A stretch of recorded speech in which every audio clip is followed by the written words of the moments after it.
Hello, YouTubers, friends, compatriots, bootlickers, shills, death slicers, peasants, vassals, minions, only written in Arabic. I'm a useful idiot. Welcome. And today I want to talk about Iraq, and I want to talk about Iran. And as it turns out, Iranian presence in Iraq is considerable. And we have this latest report on August 23rd in the town of Jalalullah in the Diyala province. And reports are that hundreds of Iranian troops moved over the border from Iran, fought with Kurdish Peshmerga against ISIS, and that was on Friday. And then by Saturday, they returned back into Iran. So a very interesting incident. Apparently, Iranian artillery was involved, and I've read one article that said that the Iranian presence was more like 1,500 troops and not several hundred. And so this is a pretty interesting. And we have, of course, this previous video I did about the Iranian presence in Iraq, and then all the stories we've heard since have talked about speculation of Iranian presence, but more importantly, substantial facts. One of the heads of the Iranian Revolutionary Guard, the Quds Force, is in Baghdad, and actually just in the last several days he has been replaced, so a pretty shocking move there. Hamaladi is now the new head of Iranian operations in Iraq. So interestingly enough, they found that the Iranian presence there hasn't been effective enough and replaced their leadership in Iraq. And this only adds more confirmation to the dynamics that Iran is heavily involved in the conflict in Iraq. And we have this leadership presence in Baghdad. And we already know that members of the Revolutionary Guard and the Shia militia volunteer forces from Iran are in Iraq supposedly training these Shia militias in Iraq. But as it turns out, there's a lot more going on. And as I did research, I found more and more stories that seem to confirm to a great degree that there's been a Iranian presence in Iraq, has been for quite some time, and certainly, especially the last 3 months.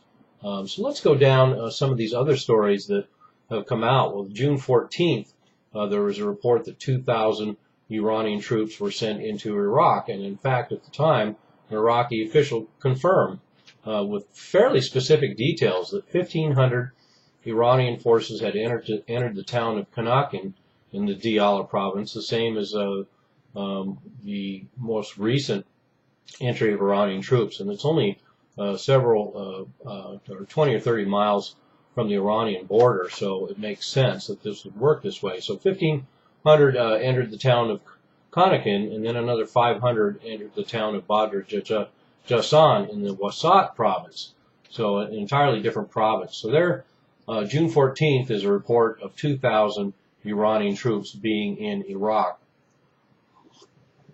And then soon after that, another article appeared June 20th in the Wall Street Journal, and it said Iranian troops were deployed to help protect Baghdad and Shia holy sites.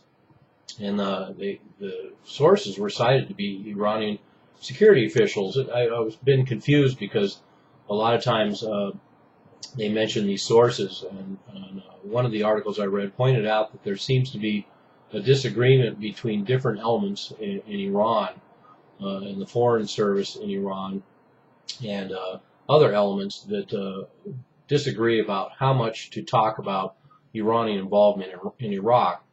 And so anyway, these Iranian officials, one article, they say they deny absolutely that there's any Iranian troops in Iraq, but then another official will acknowledge it, and that was the case, certainly.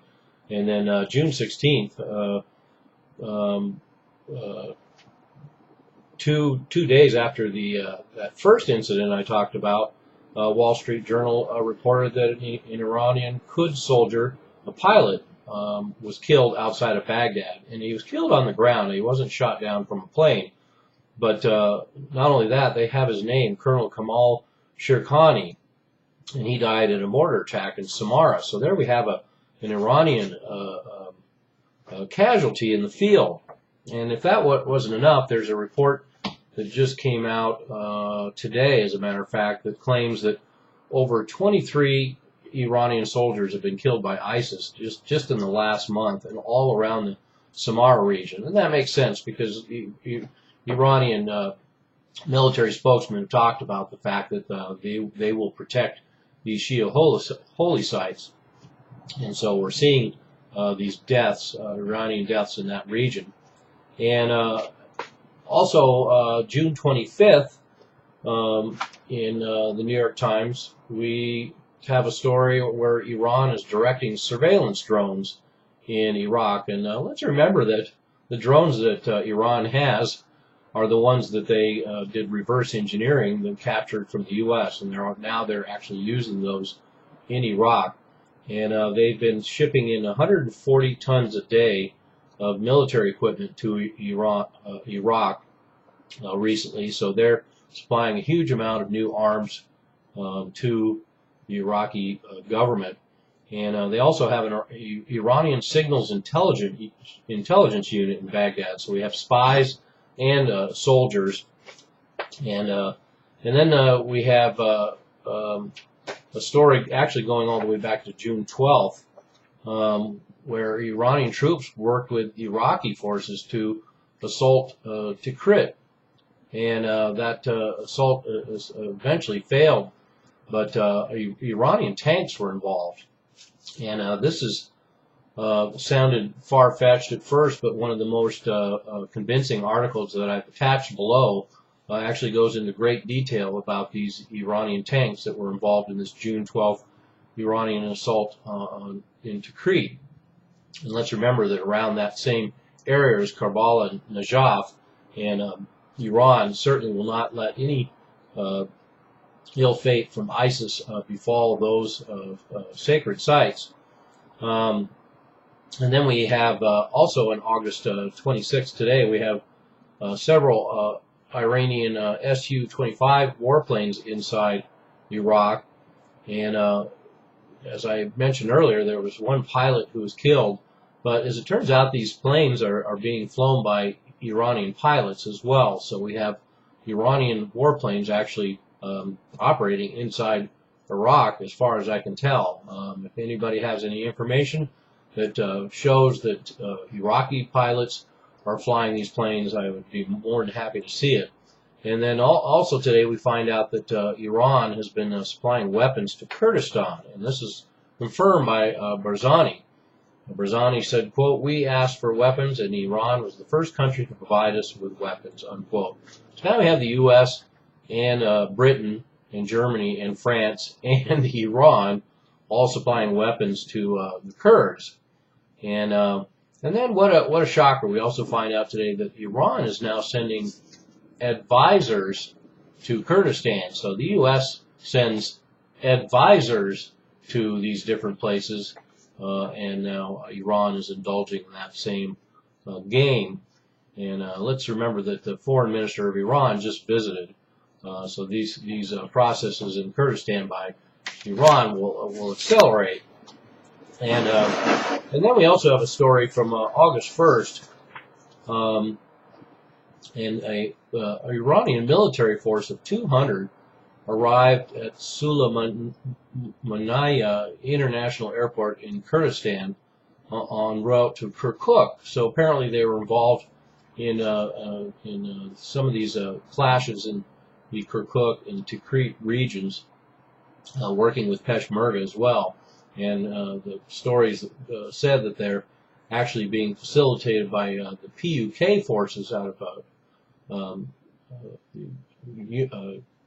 the Kurdistan Union forces. And this is also confirmed by a Kurdish official.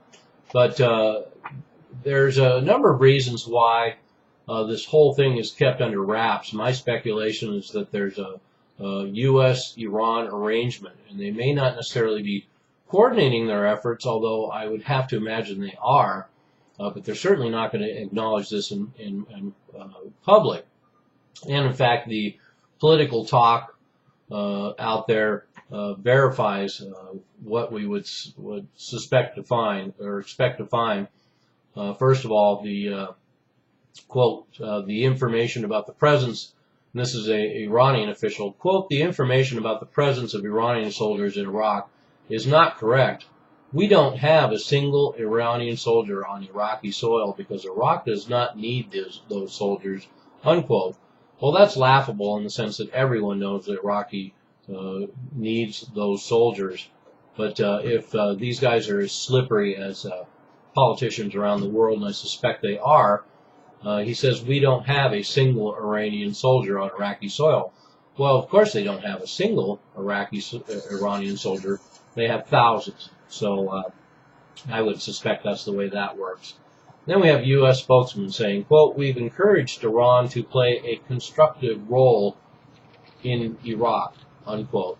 So that's pretty much diplomatic nod and a wink. So, and then we even have Senator Shamlis, who's in the Intelligence Committee, said, quote, the Iranians are playing in a big way in Iraq, unquote. So we have diplomatic speak confirming the fact that everybody seems to know that Iran has a large presence in Iraq and is involved in activities throughout the country, is arming the government, is arming the Kurds, has military forces there, has fighter jets there, has 10 divisions on the border with Iran and Iraq. On that border in Iran, at any point, if any of the holy sites are threatened, or even Baghdad, it's hard to say what could happen. An interesting situation. For the most part, they're going to continue to downplay it. U.S. officials are going to deny it. Many Iranian officials will deny it. But the fact is, it's very apparent that there is some sort of understanding between the United States and Iran. They're both on the same side here. And there's even articles discussing, U.S. spokesmen discussing what would happen if U.S. soldiers ended up encountering Iranian soldiers inside Iraq. So that's an interesting sideline as well. But another reason why they don't want to talk about this is because, and there will be an unlikely expansion, at least in the near future, is the fanning of the Sunni-Shia dynamic. And Iranian presence there would not set well with the Sunni population there. But who knows, with ISIS basically breathing down their necks and eventually turning on their Sunni compatriots, I'm sure, this thing could continue to get more and more complicated, and our Iranian presence could be an interesting factor. So there we have it. No question whatsoever, the Iranian military is involved in Iraq in a big way. In the words of even a U.S. congressman, I'm a useful idiot, don't you be one too.